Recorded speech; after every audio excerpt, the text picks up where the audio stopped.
Hey guys, അപ്പോൾ നമുക്കിന്ന് അടിപൊളി ഫേസ് സ്ക്രബും അതുപോലെ ഒരു ഫേസ് മാസ്കും കണ്ടാലോ. അതിനായിട്ട് മെയിനായിട്ട് വേണ്ടത് കാപ്പിപ്പൊടി, അരിപ്പൊടി, തക്കാളി, തേൻ ഇതെല്ലാം കൂടി മിക്സ് ആക്കിയിട്ട് നല്ലപോലെ നമ്മളെ ഫേസിലും കയ്യിലും കാലിലെല്ലാം അപ്ലൈ ചെയ്ത് കൊടുക്കാം. ഡ്രൈ സ്കിന്ന് മാറാനും സ്കിന്നൊന്ന് ഗ്ലോ ആവാനെല്ലാം ബെസ്റ്റ് ആയിട്ടുള്ളൊരു സ്ക്രബാണിത്.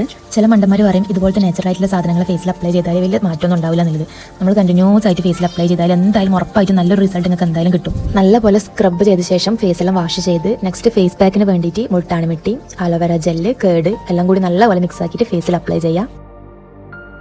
മുൾട്ടാണി മിട്ടി നമുക്ക് പിമ്പിൾസ് പോകാൻ അതുപോലെ നമ്മൾ ഈ ഓയിലെല്ലാം വലിച്ചെടുക്കാൻ അടിപൊളിയായിട്ടുള്ളൊരു ഫേസ് പാക്കാണ്. ഓരോ 1 വീക്ക് കൂടുമ്പോൾ ഞാൻ ഈ ഒരു പാക്ക് ഫേസിൽ അപ്ലൈ ചെയ്യുന്നുണ്ട്. അതിനുശേഷം നല്ലൊരു മോയ്സ്ചറൈസർ അതുപോലെ ബോഡി ലോഷൻ, ലിപ് ബാം എല്ലാം കൂടി നമ്മൾ ഫേസിൽ അപ്ലൈ ചെയ്യാം. ഡ്രൈ സ്കിന്ന് മാറാനും പിമ്പിൾസ് ഒന്ന് റെഡ്യൂസ് ആവാനും അതുപോലെ തന്നെ ഓയിൽ വലിച്ചെടുക്കാനും എല്ലാം നല്ലൊരു മാറ്റം നമുക്ക് എന്തായാലും ഇതിൽ നിന്ന് കിട്ടും. അപ്പോൾ നിങ്ങൾ എന്തായാലും വീട്ടിൽ ചെയ്ത് നോക്കുക. അപ്പോൾ എൻ്റെ വീഡിയോ ഇഷ്ടപ്പെട്ട ചാനൽ സബ്സ്ക്രൈബ് ചെയ്യുക, ലൈക്ക് ചെയ്യുക, ഷെയർ ചെയ്യുക. താങ്ക്